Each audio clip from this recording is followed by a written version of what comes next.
may ibinabahaging kwento ang bawat taong lumalapit sa kadiliman upang makapaghiganti.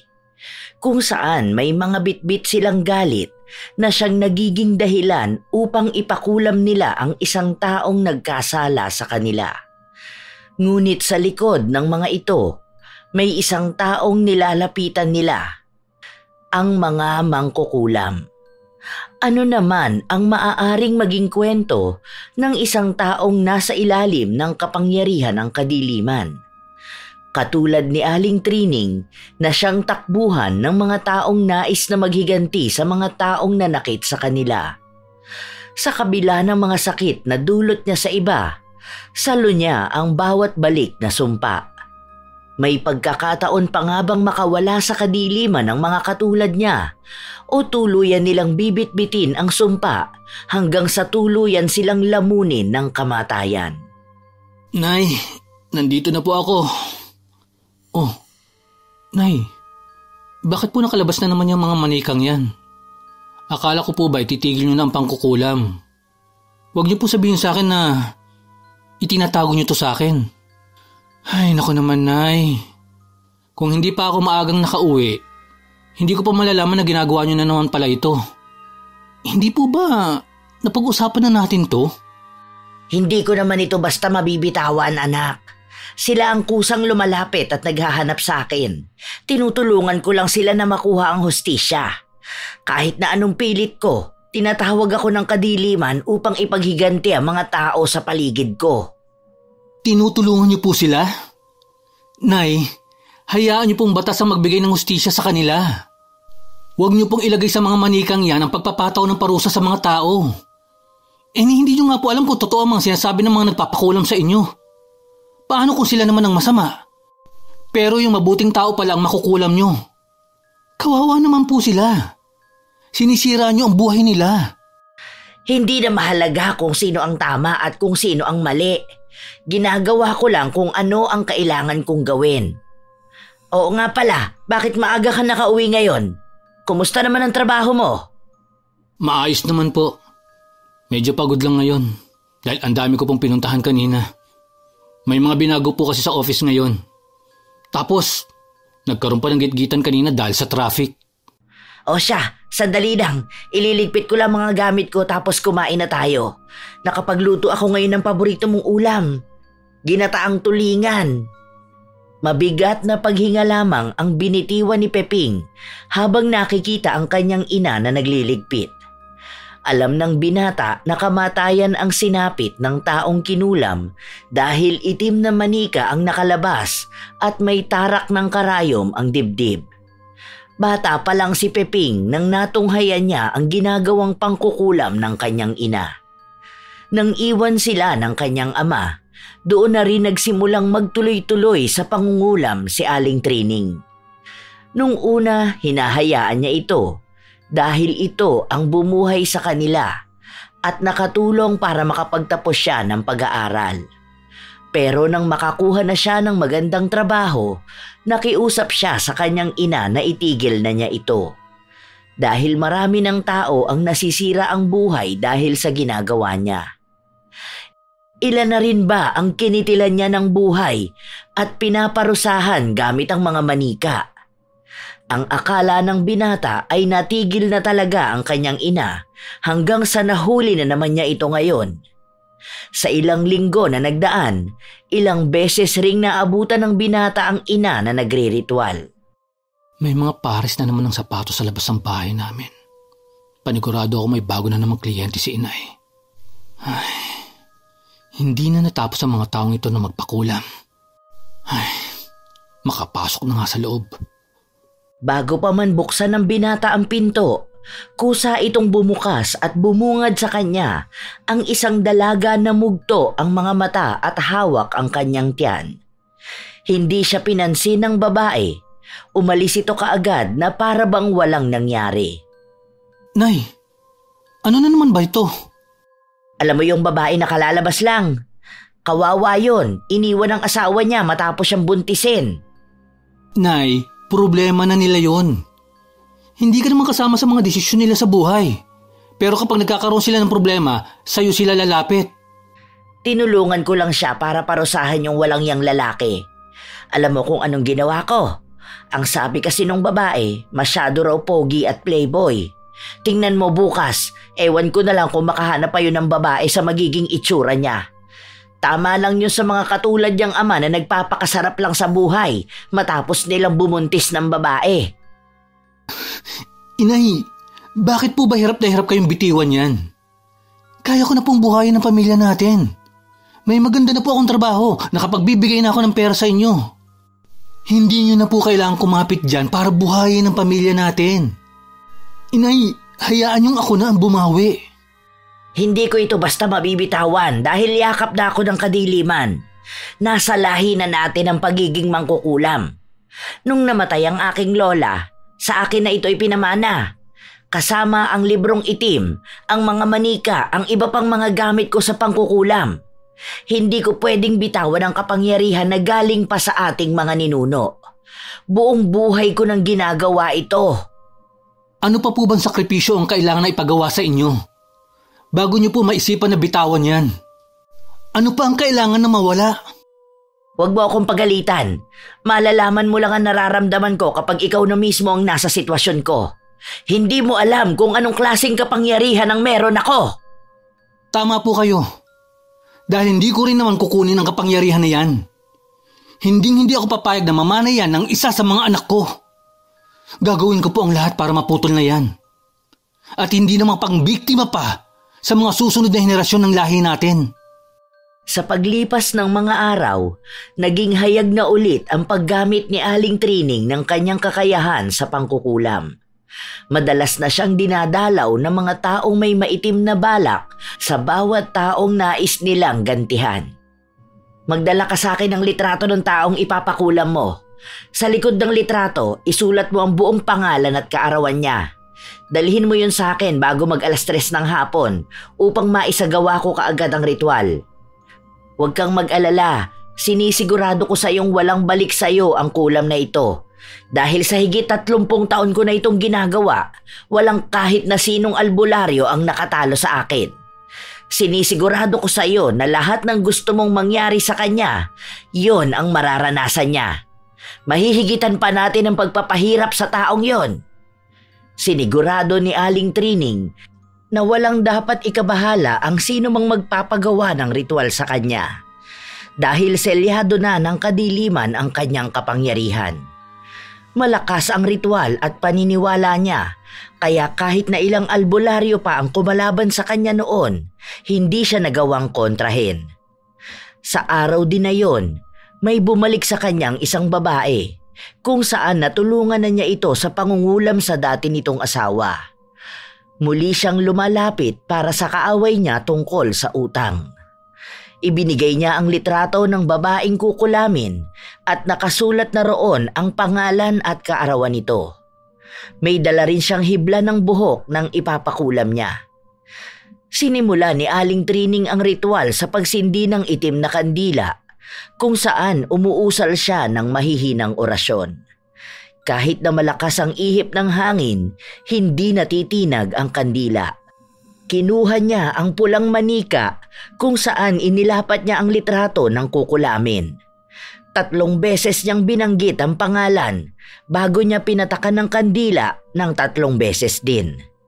Itinarak niya rin ang karayom upang dumikit ang litrato sa manika. Ang gusto mong ipagawa sa akin ang bigyan siya ng sakit sa katawan. Bibigyan ko siya ng walang kagalingan na sakit, ngunit hindi siya mamamatay. Habang buhay niyang paghihirapan ng sakit na walang lunas. Sumang-ayon ang babae.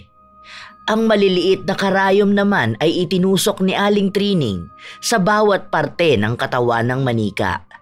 Inuusal niya muli ang orasyon na binabasa niya sa librong itim na nasa harapan niya. Matapos nun ay hinayaan niyang kusang maupod ang kandila. Nang matapos ito, ng higit kalahating oras, kinuha niya ang pako na nakasukbit sa kanyang bewang. Inukitan niya ito ng isang linya bilang tanda na nakuha na niya ang kaluluwa ng taong kinukulam niya. Tapos na ako. Unti-unti na niyang mararamdaman ang sakit na ibinigay ko sa kanya. Magmumukha lang itong normal na karamdaman, ngunit wala itong magiging lunas. Umalis ang babae na may ngiti sa kanyang labi. Pangalawang beses na niya itong ginawa at alam niyang garantisado ang kulam ng matanda dahil nasubukan na niya ito sa kanyang dating asawa na ngayon ay nawala na sa katinuan. Nang matapos ng ligpitin ni Aling Trining ang kanyang mga gamit sa pangungulam, dumating ang kanyang anak na may kasamang magandang babae. Maamo ang mukha ng babae, maputi at hindi maitatanggi ang taglay niyang kagandahan. Ginabi ka na ata masyado, anak. Sino yung kasama mo? Mukha naman niyang artista. Si Chloe po, Nay. Girlfriend ko po. Ay, talaga ba, anak? Nakakatuwa naman at dinala mo siya rito. Magkakaroon na ba ako ng apo? Nay, girlfriend ko pa lang po siya. Wala pa po sa plano namin ang magkaroon ng anak. Mas gusto po muna naming unahin ang pagpapakasal. Ganun ba? Ang akala ko pa naman ibabalita mo sa akin na magkakaroon na kayo ng anak. Napakaganda ng nobya mo. Alam kong magkakaroon kayo ng magandang lahi. Natawa lang ang dalawa dahil sa sinabi ni Aling Trining. Magalang naman na nagmano ang dalaga sa kanya. Si Chloe ang unang babae na dinala ng kanyang anak at ipinakilala sa kanya. Sabay-sabay silang naghapunan kung saan na ikwento ni Chloe ang ginagawa ng kanyang mga magulang. Nag-iisa lang siyang anak katulad ni Peping. Pero di hamak na nagmula siya sa isang respetadong pamilya kung saan ang kanyang ama ay isang doktor at ang kanyang ina naman ay namamahala ng kanilang negosyo. Masaya ang kanilang naging gabi. Doon din nakitulog si Chloe dahil kinabukasan ay parehas silang walang pasok sa trabaho. Nang gabi ring yun, kailangan ni Aling Trining na isagawa ang kanyang ritual, kung saan dapat siyang dumulog sa kanyang Diyos, ang kadiliman. Bilang isang mangkukulam, mahalaga sa kanya ang ritual na yon upang manatili ang koneksyon niya sa kadiliman. Sa harapan ng bungo na nasa loob ng kanyang kwarto, binibigkas niya ang mga salitang kusang lumalabas sa kanyang bibig. Napapalakas yun na nagiging dahilan upang marinig sa kabilang kwarto. Mahimbing na ang tulog ni Peping dahil sanay na siya sa ganitong gawain ng kanyang ina. Ngunit may takot na nararamdaman ng kanyang nobya. Kinabukasan, maagang nagpaalam si Chloe na umalis. Ang dapat na plano nila ay lalabas sila kasama si Aling Trining. Ngunit sa takot ng dalaga, ninais na lang niyang lumayo muna. Sa paglipas ng mga araw, nagkaroon ng lamat ang relasyon ng dalawa at inamin ng dalaga ang tunay na dahilan. Bakit ka naman nakasimangot, anak? Bakit hindi mo kasama ang nobya mo ngayon? Ang sabi mo sa akin, pupunta siya rito. Nakapaghanda pa naman ako ng pagkain para sa kanya. Nakipaghiwalay po sa akin si Chloe. Ha? Bakit naman? Anong nangyari sa inyo? Baka naman may hindi lang kayo napagkakasunduan. Nung isang araw lang nakita ko naman na maayos kayo. Sinabi niya po sa akin ang dahilan. Natatakot siya sa pamilya natin. Natatakot po siya sa inyo. Ha? Bakit naman siya matatakot sa akin? Wala naman akong gagawing masama sa kanya. Walang dapat ikatakot? Nay, narinig ka niya nagre-ritual. Ano sa tingin niyo ang iisipin niya doon? Hindi ko masabi sa kanya ang trabaho niyo dahil nahihiya ako. Hindi ko alam kung maayos pa ang relasyon namin dahil ayaw niya na ako makausap. Bakit ba kasi ayaw niyo pang tigilan to? Inay, gusto ko nang magkaroon ng normal na buhay. Utang na loob naman. Ayusin mo naman ang pamilya nating ito. Hindi mo ako nauunawaan, anak. Parehas kayo ng tatay mong hindi ako tinatanggap. Nay, tanggap kita bilang nanay ko. Pero sana naman po, itigil niyo na itong ginagawa niyo. Ilang beses na natin itong napag-usapan. Pero hanggang ngayon, kapit na kapit pa rin kayo sa kapangyarihan na yan. Pati po ang mga desisyon ko sa buhay na apektuhan na. Nay, gusto ko magkaroon ng sariling pamilya. At ayokong ilayo kayo sa kanila dahil lang sa pagtatago ko ng tunay niyong pagkatao. Hindi na nakapagsalita pa si Aling Trining dahil umalis ang kanyang anak at pabalagbag na isinarado ang pinto. Kasabay din nun ay ang paninikip ng kanyang dibdib. Napaluhod siya sa sahig kung saan nararamdaman niyang may kumokontra sa kulam na ginagawa niya. Kahit na nahihirapan siya, nagmadali siyang tumayo upang magsindi ng itim na kandila at nagsimulang magritual laban sa sino mang kumakalaban sa kanya. Papikit-pikit pa siya dahil sa hirap na nararamdaman niya. May tumutusok din sa iba't ibang bahagi ng kanyang katawan. Binabalikan siya ng kulam, kaya bago pa ito lumala, dapat na niyang malabanan. Ilang oras na pakikipaglaban pa sa albularyo ang ginawa ng matanda bago siya nakaramdam ng kaginhawaan. Nagawa kong manalong muli sa balikkulam ng albularyo na yon. Tumatanda na ba ako o sadyang nagiging mas malakas ngayon ang mga albularyo? Hindi ito maaari. Parang humihina na ang binigay sa aking kapangyarihan. Kung magpapatuloy itong ganito, hindi malabo na may makatalo na sa akin. Pailing-iling pa ang matanda habang nakatingin sa kandilang tunaw. Sa tagal na niyang nagkukulam, ilan na rin ang nakasagupa niya, ngunit hindi tumagal ng ganito ang labanan at hindi naging ganon kalala ang sakit na balik sa kanya. Kinaumagahan, iniinda pa rin ni Aling Trining ang kirot sa laman niya. Hindi niya agad nagawang makabangon kahit naririnig na niya ang anak niyang nag-aasikaso sa bahay. Alam din ng matanda na may tampo ang kanyang anak kaya binibigyan niya ito ng oras na makapag-isip. Nay, gising ka na po ba? Oo anak, papasok ka na ba sa trabaho? Wala po akong pasok ngayon, Nay. Papasok na po ako sa kwarto niyo, ha? Wala ka bang pupuntahan ngayon? Sige na, ayos lang ako rito. Medyo sumama lang ang pakiramdam ko. Nay, pasensya na po kayo sa inasta ko kahapon. Hindi ko po sinasadya yun. Masama lang po talaga ang loob ko dahil sa mga nangyari. Gusto niyo po bang samahan ko kayo sa doktor para makapagpatingin na kayo? Baka po kung ano nang nangyayari sa inyo. Alam mo namang hindi ako naniniwala sa mga doktor. Magiging maayos din ako mamaya. Konting galaw-galaw lang to at iinom na lang ako ng herbal. Iyan na nga po ang sinasabi ko. Sa dami ng tinutulungan yung tao, sa inyo lang bumabalik ang lahat.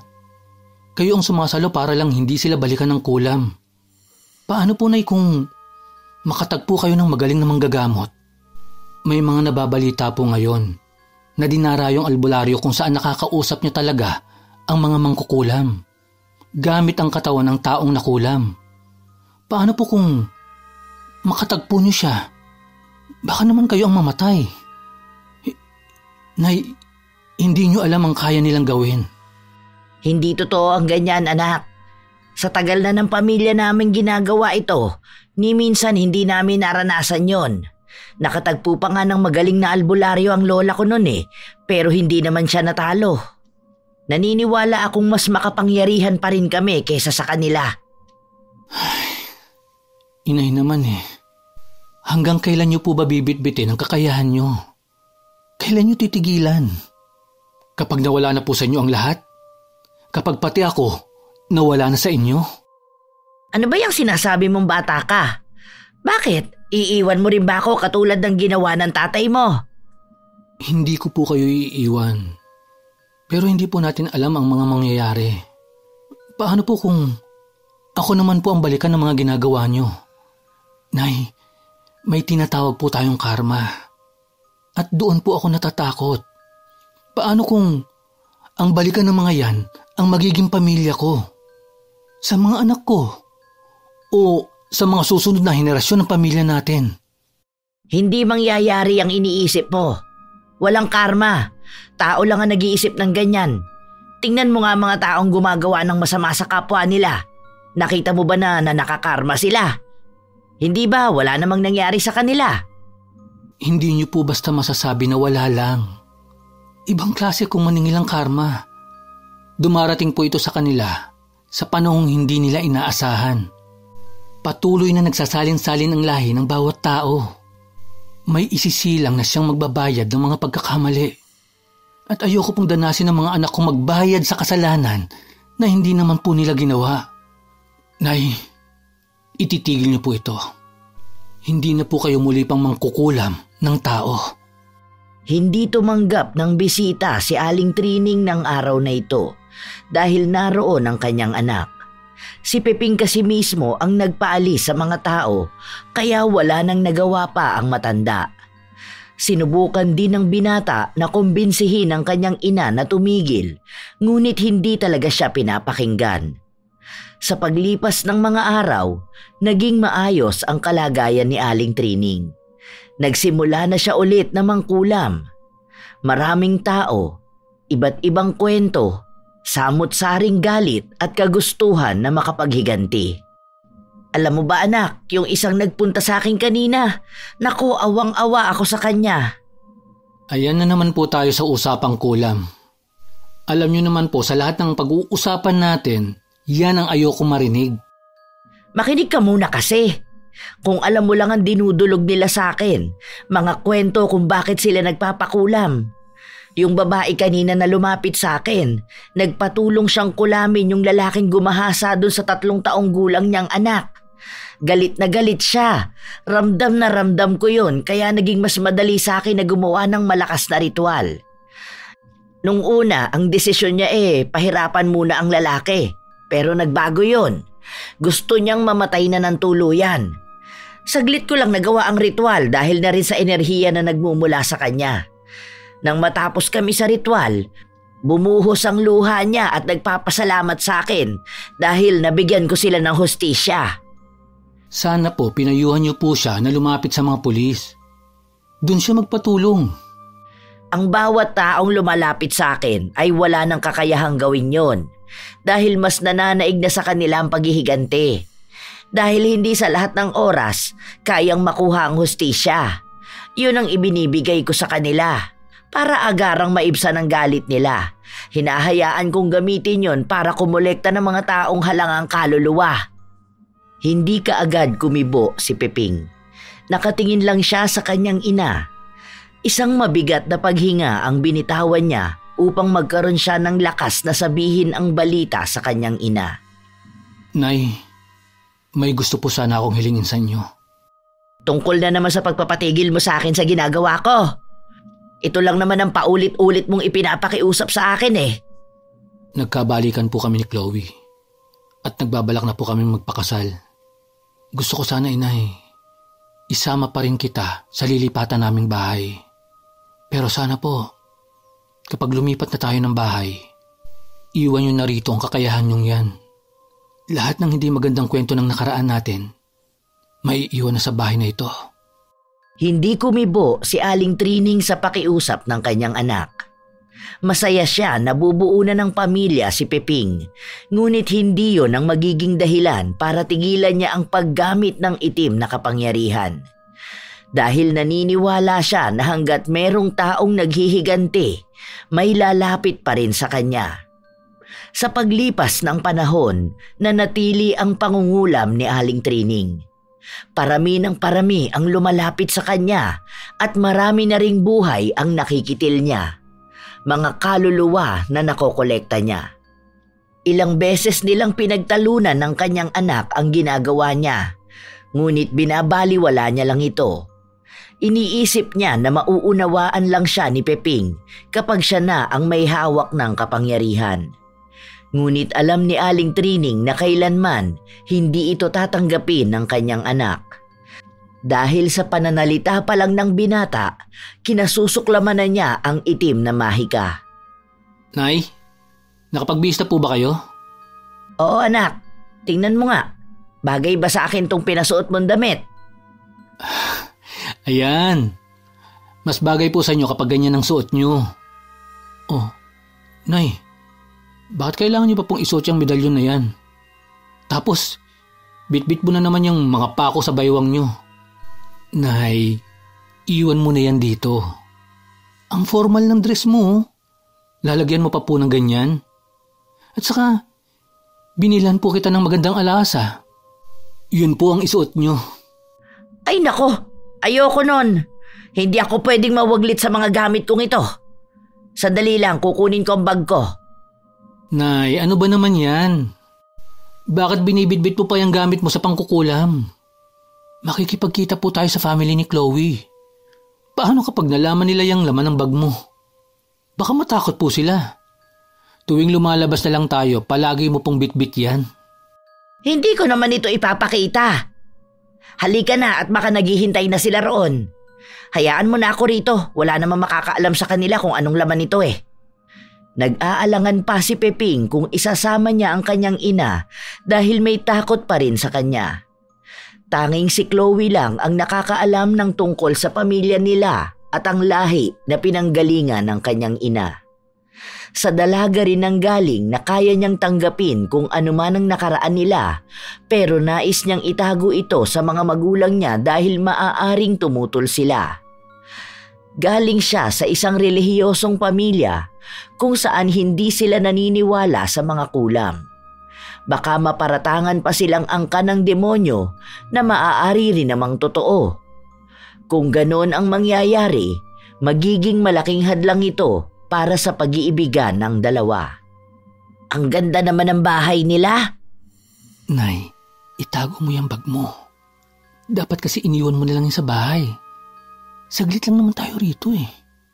Narito na tayo, paulit-ulit ka sa sinasabi mo. Kahit saan ako magpunta, kailangan bit-bit ko to. Karugtong na ito ng kaluluwa ko. Hindi ako maaaring malayo sa mga gamit ko. Oh, ayan yata ang mga magulang ni Chloe. Nilingon ng binata ang tinuturo ng kanyang ina. Palapit sa kanila ang mga magulang ng kasintahan kung saan maganda ang kasuotan nila at halata sa kanila ang pagiging disente. Ito pa lang ang pangatlong beses na makikita ni Peping ang mga magulang ng nobya. Habang naglalakad palapit ang mag-asawa, palakas din ng palakas ang kabog sa dibdib ni Peping. Magandang gabi po. Tito, tita. Siya nga po pala. Siya po ang nanay ko. Si Nanay Training po. Ano ka ba? Hindi ba sinabi namin sa'yo, pwede mo na kaming tawaging mama at papa? Ikakasal na kayo ng anak namin. Sanayin mong sarili mo, ha? Ito pala ang nanay mong palagi mong ikinukwento. Ang nagtaguyod sa'yo. Magandang gabi sa inyo. Mukhang mahilig kayo sa mga anting-anting. Oo. Galing pa ito sa aming mga ninuno. Ilang kaluluwa na rin ang naikulong namin dito at alam kong mas madadagdagan pa ang mga ito. Really? Bakit? Ano bang ginagawa mo? Ang sabi kasi ni Peping, nagtatrabaho ka sa health center before? Then ngayon, nasa bahay na lang kayo? Ito talagang si Peping. Isa akong... May isa pa pong ginagawa si inay. Mahilig po kasi siyang magborda ng mga damit. Mahilig po siya sa arts. Kaya po, may mga dala po siyang ganyan. Naniwala naman si Belinda sa sinabi ng binata. Matapos nito ay inaya na silang maghapunan. Ngayong gabi nila pag-uusapan ang tungkol sa kasal ng mga anak nila, kaya napilitan si Peping na dalhin ang kanyang ina. Nang silang dalawa na lang ang magkasama, ay pinakiusapan niya ang ina na wag na munang magbanggit ng kahit na ano tungkol sa kakayahan niya dahil baka makasira lang ito sa plano nilang pagpapakasal ng nobya. Naging maayos naman ang gabi. Hindi nagbanggit ng kahit ano si Aling Trining at hindi rin naman nagsalita ng masama tungkol sa kanya si Chloe. Pag-uwi nila sa bahay, nakaramdam ng pagtatampo si Aling Trining. Anak, kinakahiya mo ba ang pinagmula nating lahi? Bakit ganun mo na lang ako pigilan na magsalita sa harapan nila? Nay, inilalayo ko lang po kayo sa gulo. Kilala ko po ang tatay ni Chloe. Kapag nalaman nilang ginagawa mo, tiyak paghihiwalayin kami. Sana naman po maintindihan niyo yon. Hindi ko po kayo nahihiya na kayo ang nanay ko. Dahil mahal na mahal ko po kayo. Alam ko po ang mga sakripisyo na ginagawa niyo para sa akin. Ang hindi ko lang po matanggap, yung ginagawa niyong pangkukulam. Hindi na nagsalita pa si Aling Trining. Pumasok na lang siya sa loob ng kwarto niya, kung saan muli siyang sumailalim sa ritual. Pinapalakas niya ang kanyang enerhiya dahil sa mga oras na ito, nararamdaman niyang bumababa ang kapangyarihan niyang taglay. Hindi rin niya maibigay ng buo ang kanyang isipan, lalo pa at bumabagabag sa kanyang damdamin ang usapan nila ng kanyang anak. Kinabukasan, nagsimula na muling tumanggap si Aling Trining ng mga taong magpapakulam. 3 ang tinulungan sa araw na yon at lahat sila ay ginamitan niya ng itim na manika, kung saan kamatayan kaagad ang kahahantungan. Nang sumapit ang gabi, muling nakaramdam ang matanda ng paninikip ng kanyang dibdib. Hindi niya napigilan na matumba sa sahig. Nasaktuhan naman na dumating ang kanyang anak. Bakas ang pag-aalala habang nagmamadaling lumapit sa kanya. Nay, ano pong nangyayari sa inyo? Wala ito, anak. Ayos lang ako. Nakaramdam lang ako ng kaunting sakit sa aking dibdib. Maaaring nabigla lang ako sa aking ginawa ngayong araw. Kailangan ko lang ng konting pahinga. Ito po, Nay. Uminom po muna kayo ng tubig. Halika po, magpunta na po tayo sa doktor ngayon. Ano pa po bang nararamdaman nyo? Ano bang ginawa nyo ngayong maghapon? Kailan pa ba kayo nagkakaganito? Dito na lang ako sa bahay magpapahinga. Wala naman akong sakit. Huwag ka nang mag-alala sa akin, anak. Ayan na naman tayo, Nay. Ang tigas ng ulo nyo. Bakit po ba ayaw nyo magpunta sa doktor? Dahil kasi hindi kayo naniniwala na kaya nilang makita kung anong sakit nyo? Inay, tumatanda na kayo. Sa mga ganyang edad, marami na po talaga nararamdaman na sakit. Hindi nga ako naniniwala sa mga doktor. Hindi nila maghagamot ang karamdaman ko dahil ako lang ang may kayang labanan nito. Binabalik sa akin ang sakit. Sinasalo ko ito bilang kabayaran sa mga taong napatay ko. Masyadong malakas ang puwersa na nangyari sa akin ngayon dahil 3 tao ang sunod-sunod na kinitilan ko ng buhay. Baka nabigla lang ako dahil ngayon ko na lang ulit ito nagawa. Kaya nga po, ayoko nang nangkukulam kayo. Kung ako lang po ang masusunod, pagbabawalan ko na ang mga taong yon na pumasok sa bahay natin. Pero ikaw lang po ang paulit-ulit na tumatanggap sa kanila.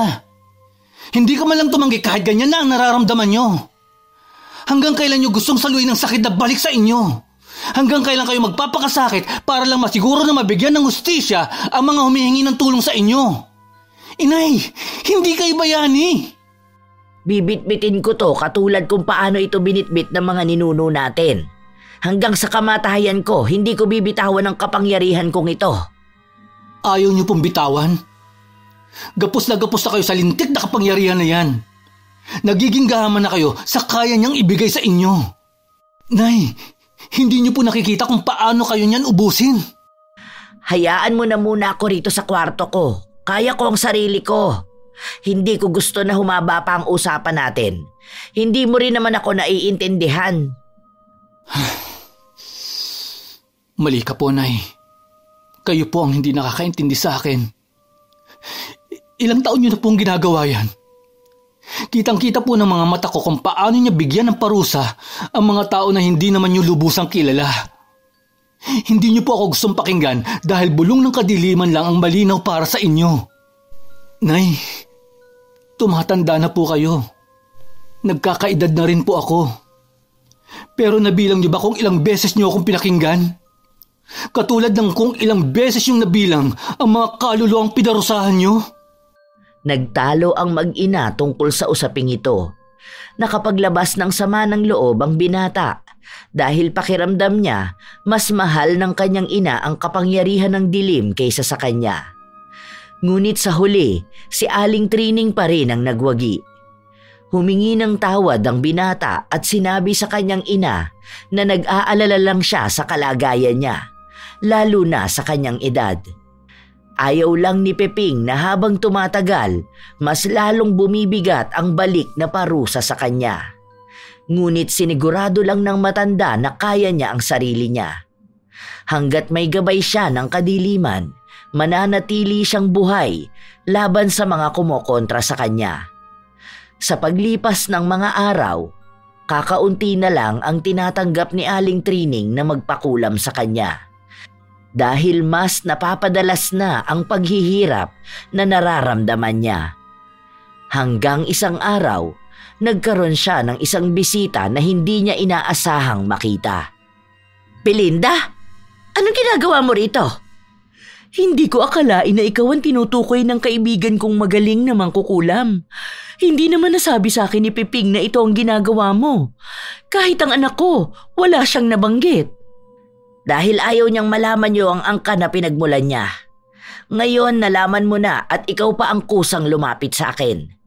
Hindi ko inaasahan na mangyayari pala ang ganito. Dahil nasabi sa akin ni Piping na hindi naniniwala ang pamilya ninyo sa kulam. Hindi kaagad kumibo si Belinda. Tumingin pa siya sa paligid bago niya isinarado ang pinto upang silang dalawa lang ang makapag-usap. Pwede bang wag mong sabihin ito kahit kanino? Hindi ito maaaring malaman ng asawa ko. Tutulungan mo pa rin naman ako, hindi ba? Kailangan ko ang kakayahan mo. Kailangan kong gantihan ang dati kong business partner. Wala naman na akong magagawa. Pumasok ka na sa bahay ko. Hindi naman kita maaaring paalisin dahil kailanman hindi ako tumanggi sa sino mang lumalapit sa akin. Tungkol ba sa nang ipapakulam mo? Anong klaseng kulam ang nais mo? Ang kulam ng pagpapahirap o kamatayan? Ang kulam ng pagpapahirap. Gusto kong maramdaman niya unti-unti ang galit ko. Alam kong magaling ka pagdating sa ganong bagay dahil nasabi na yun sa akin ng kaibigan ko. Inilatag ni Aling Trining ang dalawang manika sa harapan ni Belinda, kung saan mas nararamdaman ang presensya ng galit sa loob ng bahay. Hindi man masabi ni Belinda, pero ramdam niya ang lakas ng kapangyarihan ng matanda. Gaano mo nakatagal itong ginagawa? Nalaman ko lang ang tungkol sa'yo dahil sa kaibigan ko. 2 beses na siyang nagpakulam sa'yo at nagagawa mo raw ng maayos ang lahat ng gusto niya at wala itong nagiging balik sa kanya. Paano mo nagagawa? Dahil sa kakayahan na ipinamana sa akin, nakuha ko ang librong itim at mga gamit ko sa aking lola. Bago siya namatay, inihabili niya sa akin ang kapangyarihan niya, kung saan ipinangako kong pangangalagaan ko ito. At yun ang ginagawa ko ngayon. Mga kaluluwang galit ang nagpapalakas sa akin. Makapangyarihan kami hanggat may mga taong katulad mo na kusang lumalapit sa kadiliman. Ano ang kaya mong gawin para sa taong nagagalit ako? Narito ang litrato niya, ang pangalan niya at ang araw ng kapanganakan niya. Lahat ng detalye sa buhay niya na isulat ko na sa likod ng litrato. Inilapag ni Belinda ang isang sobre kung saan nakalagay doon ang litrato ng babaeng ipapakulam niya. Kinuha yon ni Aling Trining at binuksan upang tingnan. Nakita niya maging ang hibla ng buhok ng babae. Hindi na ito magiging mahirap para sa kanya, lalo pa at lahat ng kakailanganin niya ay inilahad na sa kanyang harapan. Siya ang taong tumangay ng pera ng negosyo namin. Gusto ko siyang gantihan. Gusto kong pahirapan siya hanggang sa maubos ang lahat ng kinuha niya sa akin. Hindi pa ito alam ng asawa ko dahil alam kong magagalit siya sa akin kapag nalaman niyang naloko ako ng tinuring kong kaibigan. Matutulungan mo ba ako? Pangako, lahat ng kailangan mo ibibigay ko. Magawa mo lang ang gusto ko. Kung ganun pulang manika ang gagamitin ko sa kanya upang dahan-dahang ipatikim ang galit mo. Sabihin mo lang sa akin kung gaano kalala ang sakit na maaari kong ipataw sa kanya. Sigurado ka bang hindi babalik sa akin ng kulam? Paano kung makatagpo siya ng isang magaling na albularyo? Malalaman ba nila na akong gumawa niyan sa kanya? Ako ang gagawa ng ritual. Lahat ng koneksyon ay sa aming dalawa lang mamamagitan. Hindi ka madadamay at walang makakaalam na ikaw ang gumagawa sa kanya nito. Kahit na anong palatandaan patungkol sa'yo, hindi makakarating kahit na kanino. Ang usapan na ito ay sa pagitan lang nating dalawa. Sige, gawin mo na ngayon ang ritual dahil gusto kong paghirapan niya ang pagtatraidor niya sa akin. Ipinakita ni Aling Trining kay Belinda kung paano niyang kinukulam ang isang tao. Sa pagsisimula niya ng ritual hanggang sa paglalagay niya ng matatalim na bagay sa katawan ng manika.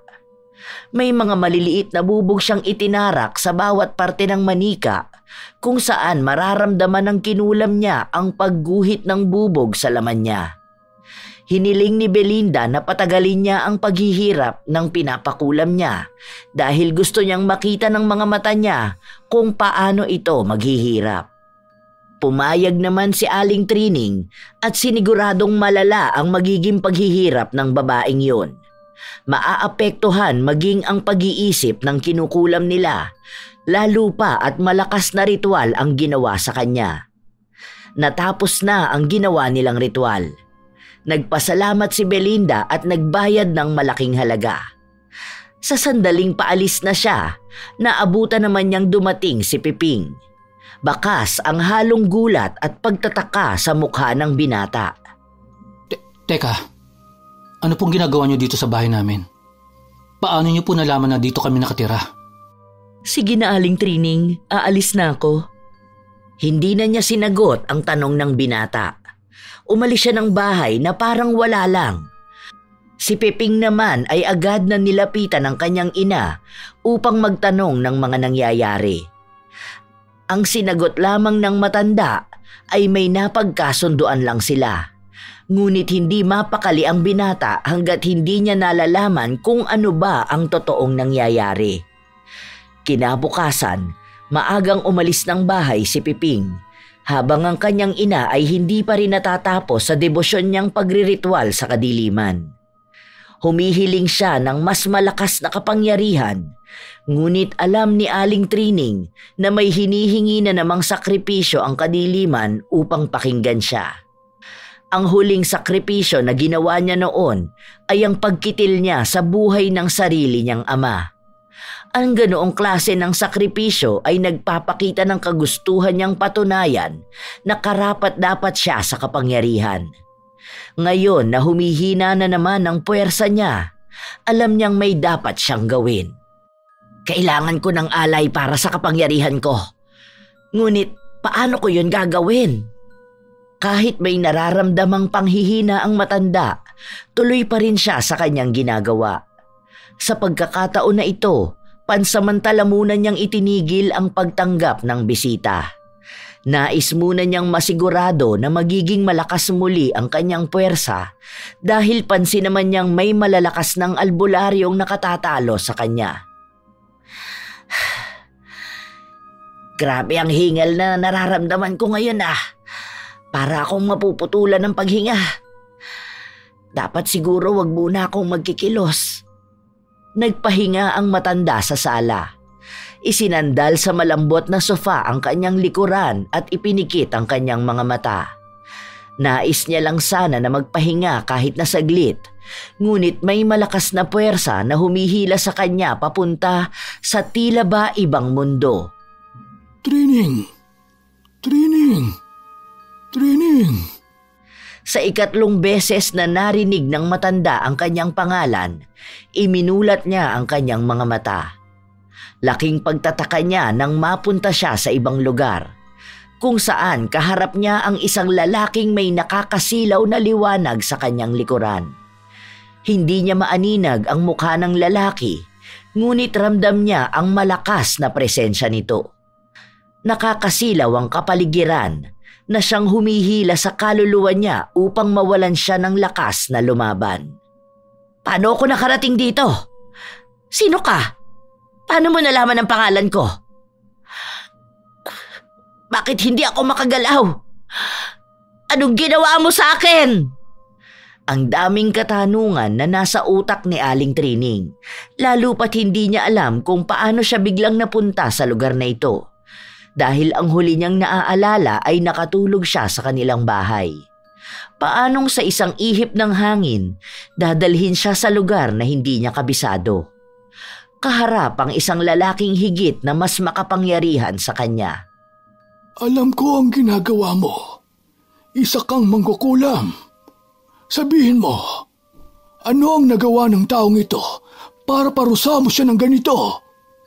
ikaw ang nagdulot sa kanya ng karamdamang walang lunas. Kaya sabihin mo sa akin, ano ang motibo mo para gawin ito? Ang ibig sabihin, isa kang albularyo? Paano nangyari ito? Anong ginagawa mo sa akin? Ang sakit! Itigil mo na ito, parang awa mo na! Nasasaktan ako! Nakakakilabot na pagsigaw ang maririnig mula kay Aling Trining, lalo na at nararamdaman ng laman niya ang hiblang humihiwalay sa kaluluwa niya. Walang paglagyan ng sakit dahil hindi niya rin magawang igalaw ang kanyang katawan. Hindi siya makalaban sa albularyong ito. Maging ang liwanag na bumabalot sa katawan ng albularyo ay sumisilaw sa kanya. Kahit na anong tawag niya sa kadiliman, hindi siya makampihan ito. Nagpapatuloy ang pasakit na nararamdaman ni Aling Trining. Ibinabalik sa kanya ng higit 10 beses ang sakit.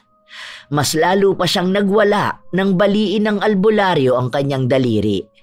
Para bang kumakawala sa kanya ang sarili niyang kaluluwa. Maawa ka na sa akin! Hindi ko gustong saktan ng sino mang nagpapagamot sa'yo. Napag-utusan lang ako ng taong may atraso sa kanya. Parang awa mo na. Tumutulong lang ako sa kanila na bigyan ng hustisya ang ginawa niyang masama.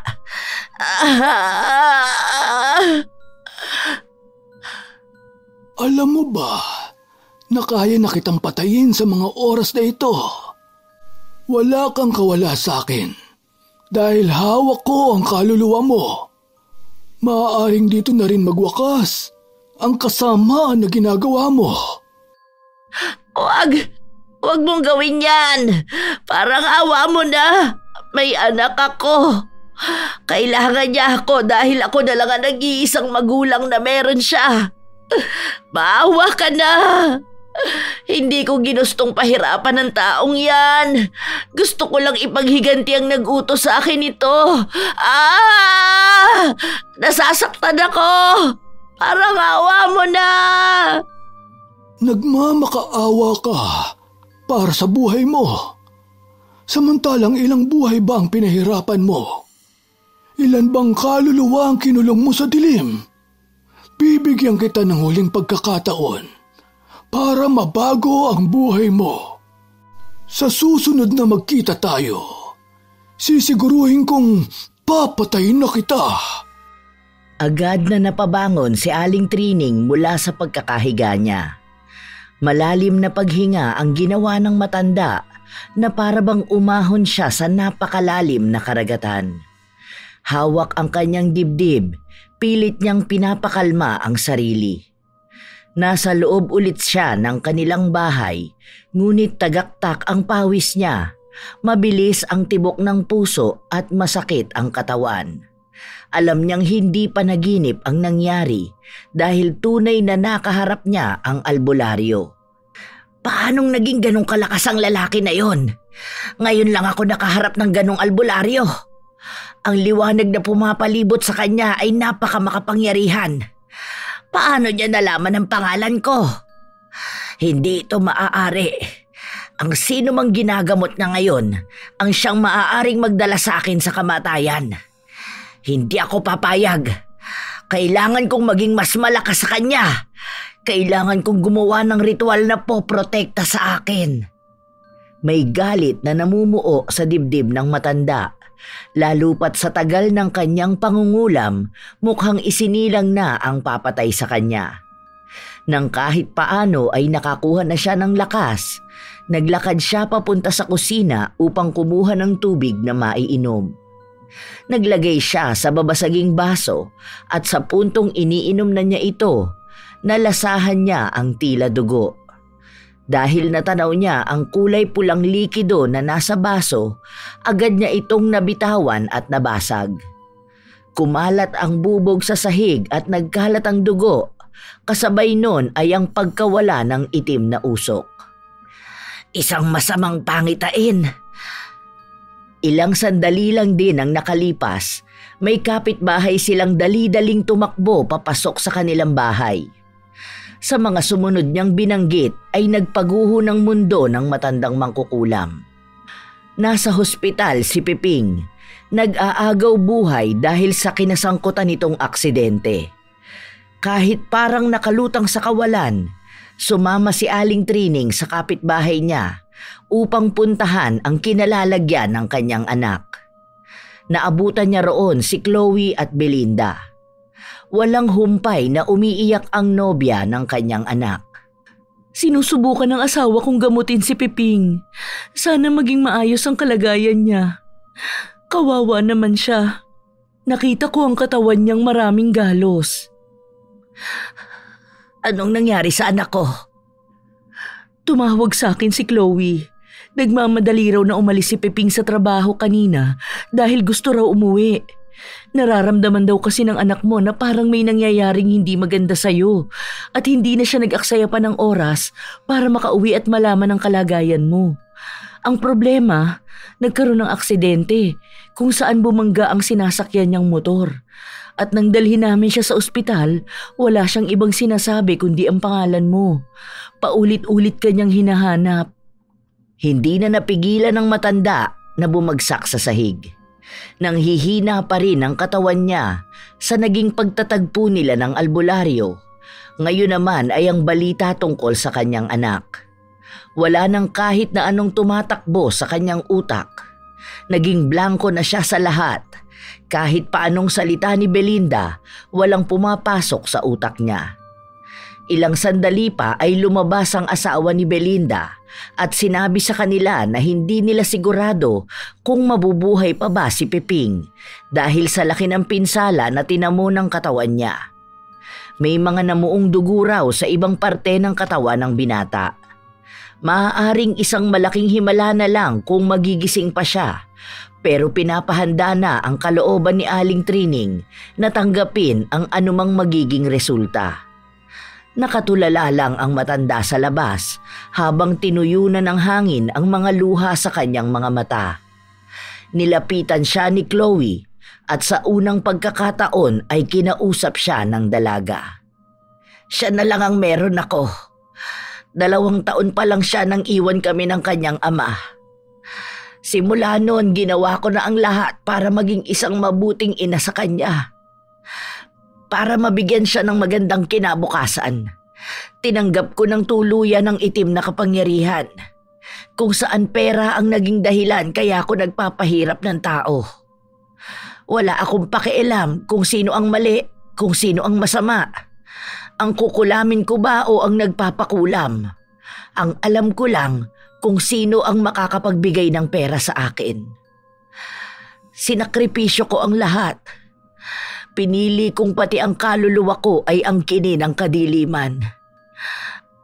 Alam kong ako ang dahilan kaya siya nasa kalagayan na yan. Binabawian na ako ng mga kaluluwang tinangay ko sa kadiliman. Ito na ang palagi niyang sinasabi sa akin, na baka malalaman ko lang ang mali ko kapag nawala na sa akin ang lahat. Hindi ko kaya. Kahit na anong sama ng loob ni Aling Trining, walang pumapatak na luha sa mga mata niya. Hindi niya kailanman naisip na siya pa mismo ang maglilibing sa kanyang anak. Kahit sa pinakamadilim niyang pagkatao, hindi niya yon kailanman naaninag. Sinisisi niya ang kanyang sarili kung saan alam niyang lahat ng sakit na nararamdaman niya ay dulot din ng kasamaan niya. Sinabi sa kanya ni Chloe ang naging usapan nila ni Piping.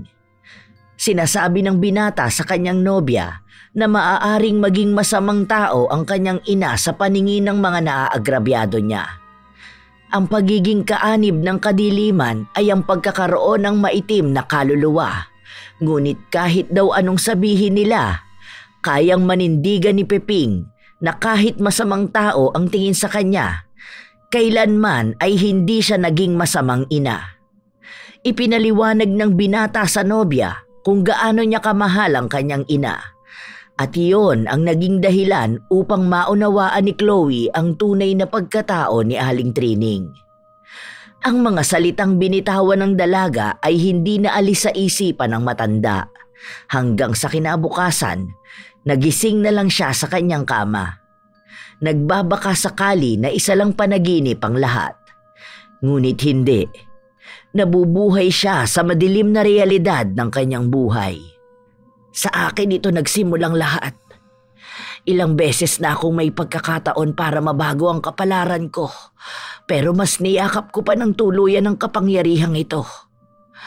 Ngayon, pakiramdam ko ikinukulong na niya ako sa pagdurusa, sa kamatayang walang katapusan, sa kapagurang walang kapahingahan. Ito na ba ang sakripisyong hinihingi sa akin? Lumabas ng kwarto si Aling Trining kung saan naabutan niya si Chloe na nag-aayos ng mga gamit sa bahay nila. Nagsabi ito na nakapagluto na siya para makakain na ang matanda, ngunit tumanggi lang si Aling Trining. Wala siyang gana sa lahat. May iilang mga tao na lumalapit sa kanya para magpakulam pero tinanggihan niya ang mga ito. Nagmamakaawa ang ilan, ngunit wala siyang kakayahang pagbigyan sila. Wala siyang kinausap kahit na sino sa kanila. Nagmukmok lang ang matanda sa loob ng kwarto habang pinagmamasdan niya ang mga gamit ng mga taong nabiktima niya. Mas lalo niyang sinisisi ang kanyang sarili. Ilang sandali pa ay pumasok sa kwarto si Chloe. Nakita niya ang mga gamit na nakalagay sa isang gilid. Nagbabaka sakali ang dalaga na magtanong kung ano yun. Ayan ang mga gamit ng mga kinulam ko. Andyan ang mahahalagang bagay sa kanila o may koneksyon sa pagkatao nila. Ang ilan dyan ay damit, jacket at kahit ano pang ginamit ng taong ipapakulam nila sa akin. Ilang taon ko yung kinolekta para maging motibasyon ko na makita kung gaano na ba karami ang taong nagdusa dahil sa akin. Noon, kapag tinitingnan ko yan, nagiging masaya ako. Ngayon, ayan na rin ang nagpapaalala sa akin sa mga...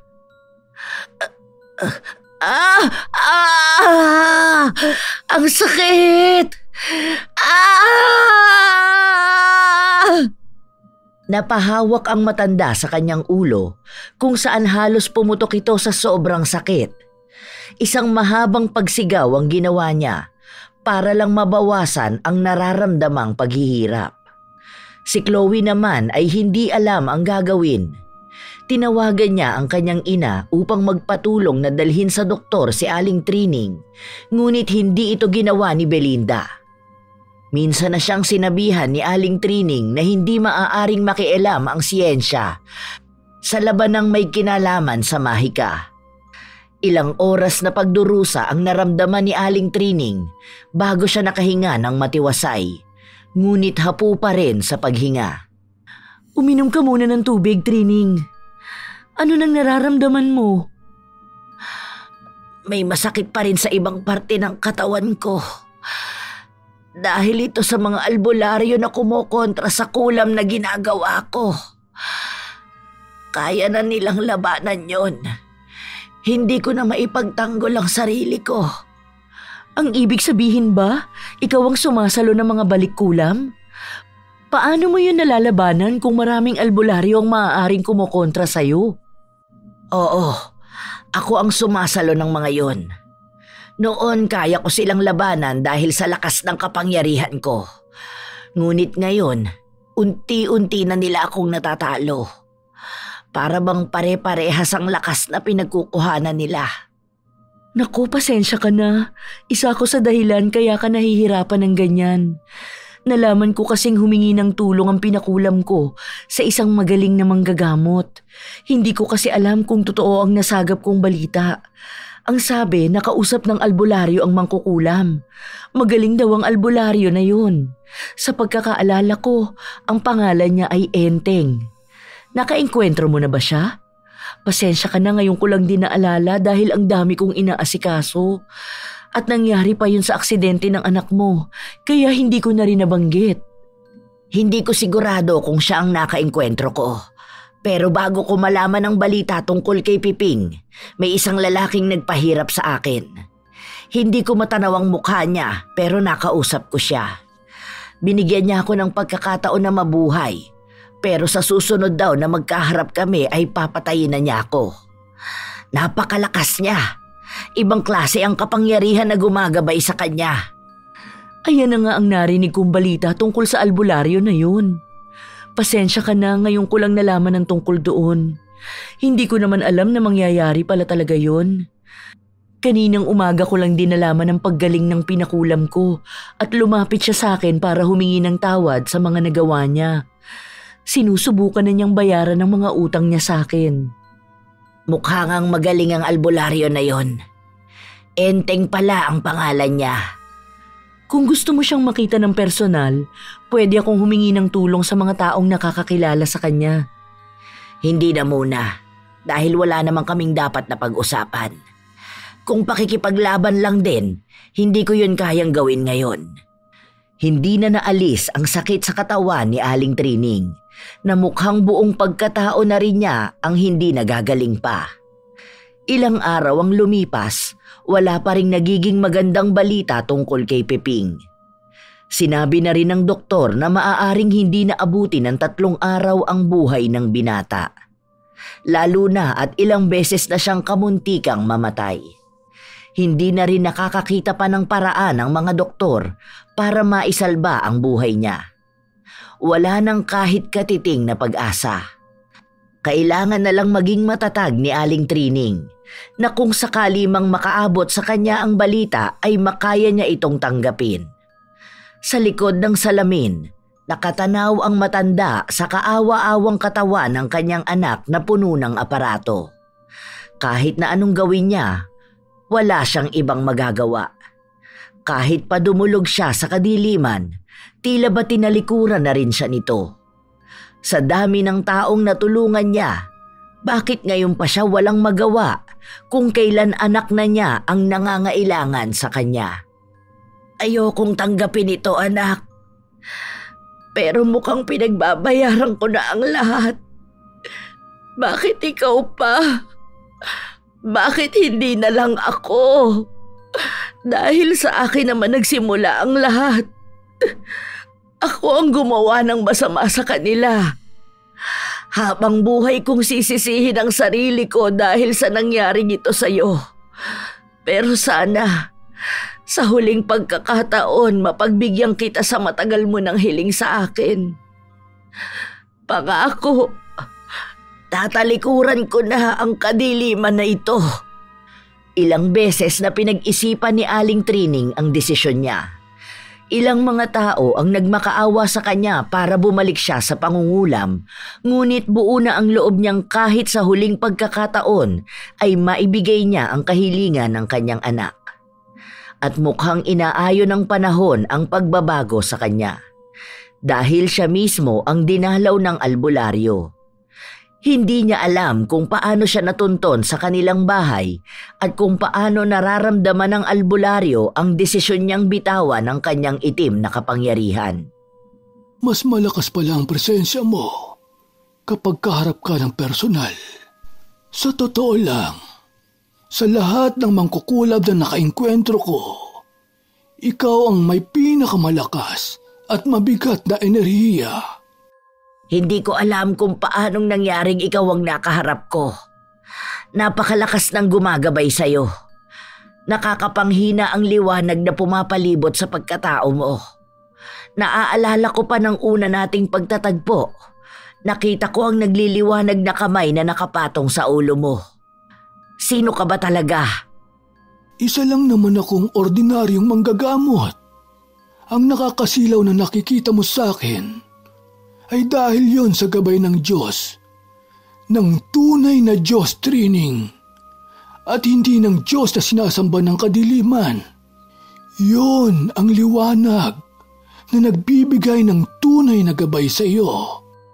Nakakaramdam ng panghihina sa katawan si Aling Trining habang nakikipag-usap sa albularyo. Ang mga salitang binibitawan ni Enteng ay humahatak sa kanya upang isagawa na ang desisyon niyang magbagong buhay. Humugot ng lakas ng loob ang matandang mangkukulam upang magtanong. kaya pa ba akong tanggapin ang Diyos mo? Ikaw lang ang hinihintay niyang magbalik loob sa Kanya. Tanggapin mo lang sa kalooban mo, Trining. Malalaman mong tinatawag ka niya. May puwang pa ba ang pagtanggap sa isang kagaya ko? Isang taong may maitim na kaluluwa. Katulad ng sinabi ko, hayaan mong pakinggan kung ano ang sinasabi niya sa iyo. Huwag mong pangunahan ang desisyon.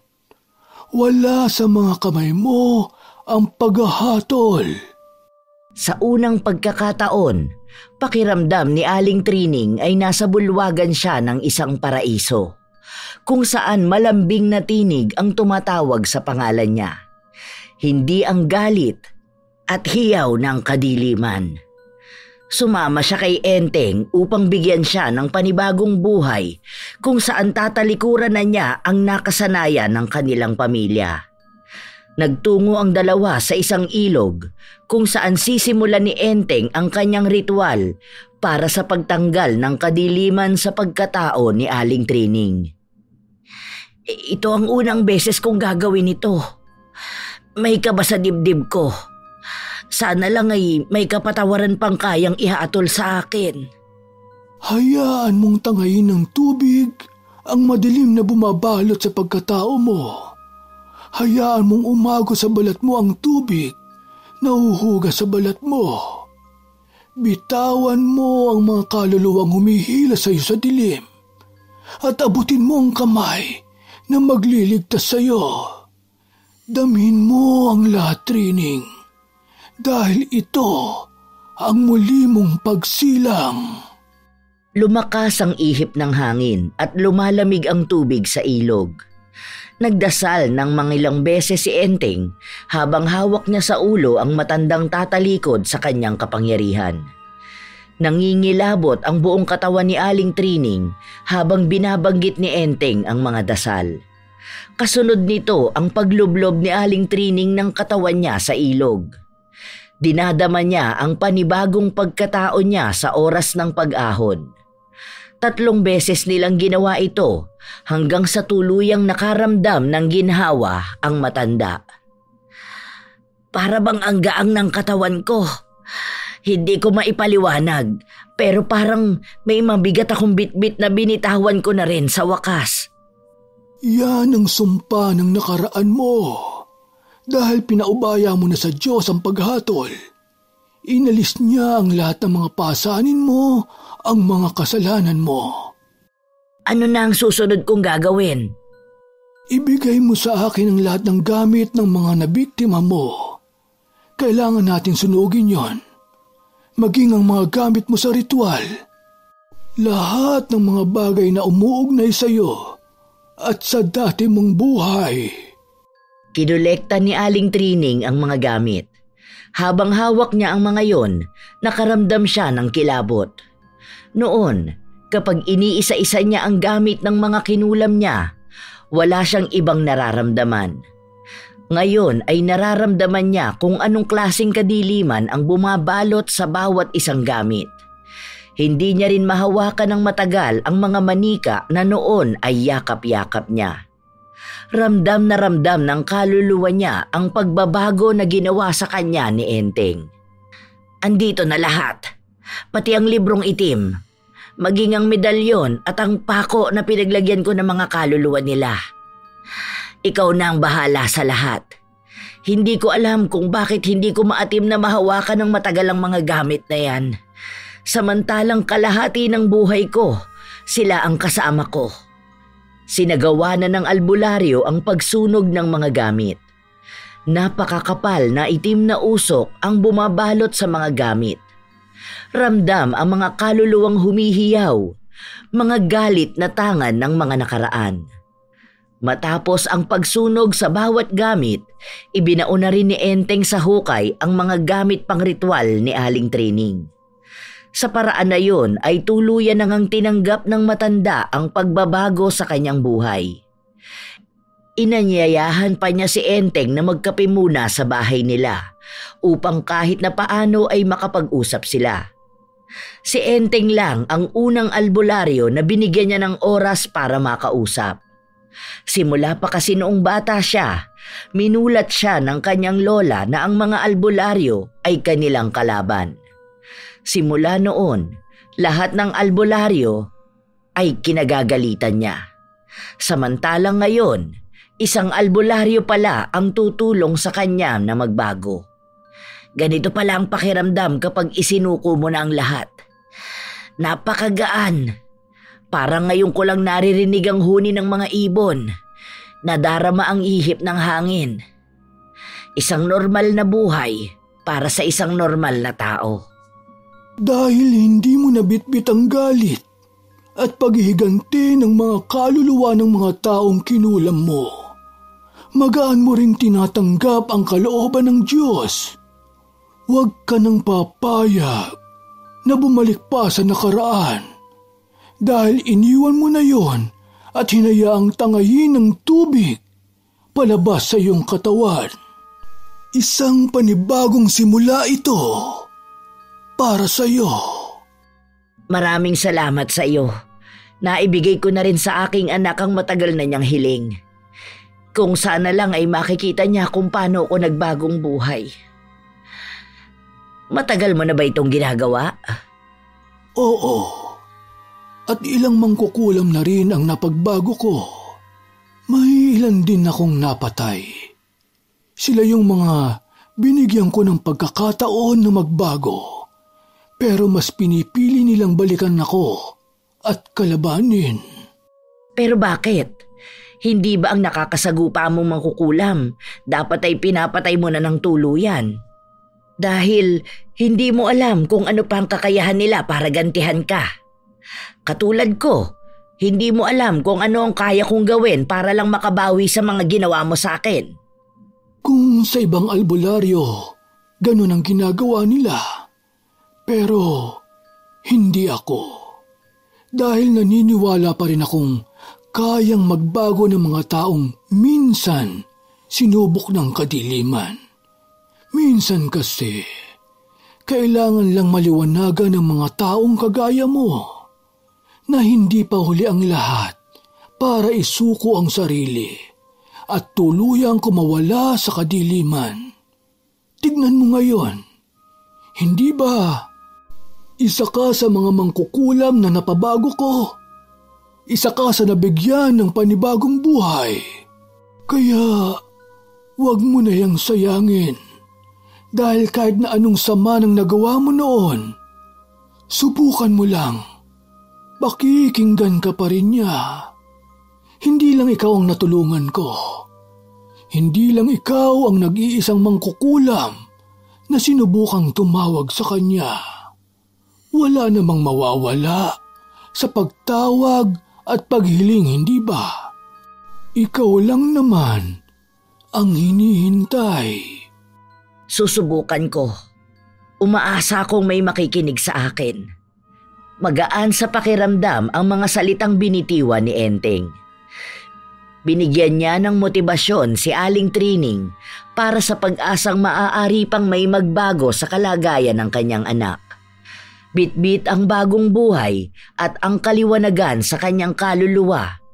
Nagpunta si Aling Trining sa ospital kung saan nakaratay pa rin ang kanyang anak. Alam mo ba anak na ang gaang ng pakiramdam ko ngayon? Kasi binitiwan ko na ang pagiging mangkukulam ko. Ito ang matagal mo nang gustong makita, hindi ba? Ito na yon anak. Gising ka na dyan ha? Para makita mo kung ano ang nagbago sa akin at kung gaano kaaliwalas ang bahay natin. Hihintayin ka ni nanay na gumising. Gustong-gusto na kitang mayakap, anak ko. Napatakip na lang ng bibig si Chloe habang pinapakinggan niya ang sinasabi ni Aling Trining. Matagal ng pangarap ni Piping na marinig ang mga salitang yon galing sa kanyang ina. Dahil noon pa man, hindi na nawala ng pag-asa ang binata na magbabago ang kanyang ina at puputulin na sa kanya ang sumpa na bumabalot sa lahi nila. Ngayon, buong tapang na itong napanindigan ng kanyang ina. Saglit na nagpaalam si Aling Trining. Hindi niya nais na umiyak sa tabi ng kanyang anak dahil baka sumama pa ang loob ni Piping. Sa hindi inaasahan, hindi alam ng matanda kung paano siya nakalakad papunta sa maliit na dasalan. Ang alam niya lang, may bumubulong at tumatawag ng pangalan niya. Napaluhod siya at doon na bumuhos ang kanyang luha. Alam kong isa akong makasalanang tao at hindi nakarapat-dapat na patawarin pa. Pero lumalapit ako sa iyo ngayon para hingin ng kapatawaran sa mga kasalanan na nagawa ko. Binigyan mo ako ng pagkakataon na magbago. At sana, bigyan mo pa ako ng pagkakataon na maipakita sa anak ko ang ginagawa ko. Bigyan mo pa siya ng pagkakataon na mabuhay. Alam kong wala akong karapatan, pero nagmamakaawa ako. Dinggin mo ang panalangin ko. Paulit-ulit yung binabanggit ni Aling Trining. Bumubuhos din ang kanyang luha at lahat ng mga salita niya ay galing sa kanyang puso. Tila ba may mahinahong haplos siyang nararamdaman, pagtanggap na kay tagal na niyang inaasam. Batid niya sa kanyang sarili kung gaano ba siya naging masamang tao. Ngunit hindi siya nawawala ng pag-asa na manghingi ng tulong para sa kalagayan ng kanyang anak. Habang nakaluhod na umiiyak si Aling Trining, narinig niya ang mabibigat na yabag at pagmamadaling tumatakbo palapit sa kanya. Si Chloe yun. Hindi makapagsalita pero tinatawag siya nito para magpunta kay Piping. Samot-saring emosyon ang nararamdaman ni Aling Trining. Sumama siya sa dalaga at doon niya na lamang nakitaan ng pag-asang mabubuhay si Piping. Ngunit kinakailangan siyang salina ng dugo. Hindi naman na raw yun magiging mahirap dahil may kilala silang maaaring mag-donate ng dugo kaparehas ng kay Piping. Sinabi pa ng doktor na lumalaban ang binata para sa kanyang buhay. Salamat sa Diyos! Sa unang pagkakataon, nabanggit ito ni Aling Trining. Kusa itong lumabas sa kanyang bibig at galing sa kanyang puso. Habang lumilipas ang araw, nagiging maayos ang kalagayan ni Piping hanggang sa tuluyan nitong iminulat ang kanyang mga mata. Ilang linggo at buwan ay tuluyan na rin siyang gumaling. Walang naging problema ang mag-ina sa kailangan nilang bayaran sa ospital dahil tumulong ang mga magulang ni Chloe sa gastusin. Oh anak, bakit ka kumikilos dyan? Ako na dyan, hindi pa ako tapos magluto. Nay, kaya ko na po ito. Sige na po, dyan na muna kayo. Nakapag-empake na po ba kayo ng gamit niyo? Oo, naayos ko na. Ang laki nga ng maleta na binigay mo sa akin kakaunti lang naman ang gamit ko. Makikilagay na lang din po ako ng iba kong gamit. Kumawala ang matamis na ngiti sa labi ng matanda habang nakatingin sa kanyang anak. Binata na talaga ang anak ko. Ang pogi-pogi niyan Panigurado kung magiging maganda ang lahi na maibibigay mo kay Chloe. Siyempre po, kanino pa po ba ako magmamana? Siyempre po, sa inyo. Bolero ka talaga Sa ganyan mo siguro nakuha ang mapapangasawa mo, no? Nagtawa na ng mag-ina. Hindi na maalala ng matanda kung kailan ang huling beses na nagtawanan sila ng anak niya. Ngayon niya lang din kasi napagtanto na ang daming panahon ang nasayang dahil sa halip na sulitin na makasama ang anak nung bata pa ito, mas sinulit pa ni Aling Trining ang pangkukulam. Ngayon siya babawi kung saan pareha silang nabigyan ng pangalawang pagkakataon na mabuhay. Alam niyo po, Nay, Sobrang saya ko ngayon. Kasi finally, nakalaya ka rin. Nararamdaman ko na po yung bago mong presensya. Ang ganda pong tignan. Iba na po yung aura mo ngayon. Gusto ko po yan, Nay. Sobrang proud po ako sa'yo, Nay. The best ka talaga. Mabuti nga at nakaya kong talikuran ang nakaraan ko. Ang akala ko hindi ko kayang mawala ang kapangyarihan na pamana ng mga ninuno ko. Doon ko lang napagtanto na mas hindi ko pala kayang mawala ka, anak. Sa daming pinagdaanan sa buhay ng mag-ina, ito na ang pinakasumubok sa kanila kung alin ba ang mas matimbang sa lahat. Sa huli, nagawa pa rin ni Aling Trining na yakapin ang bago niyang pagkatao at tuluyang tinalikuran ng kadiliman. Bubuo siya ng bagong alaala kung saan kasama niya pa rin ang kanyang anak. Lilipat na sila ng bahay upang wala nang magpaalala sa kanila ng madilim nilang nakaraan. Dahil ang bahay na ito ay naging saksi na sa napakaraming luha, hinagpis, galit at pagkabigo. Katulad ng sinabi ni Enteng, maalalaman mo lang ang pagbabagong kailangan mo kapag tinanggap mo na sa sarili mo ang dapat mong bitawan. Kung bitbit ng mga kaluluwa nila ang galit, lalamunin sila ng kadiliman. Ngunit kung hahayaan nilang lakaran ang liwanag, kailangan nilang maniwala at manalig. Sa kabila ng mga pagkakamali, meron pa ring pag-asa ang isang taong minsang umanib sa kadiliman. Dahil wala nang mas hihigit pang makapangyarihan sa lahat, kundi ang Diyos.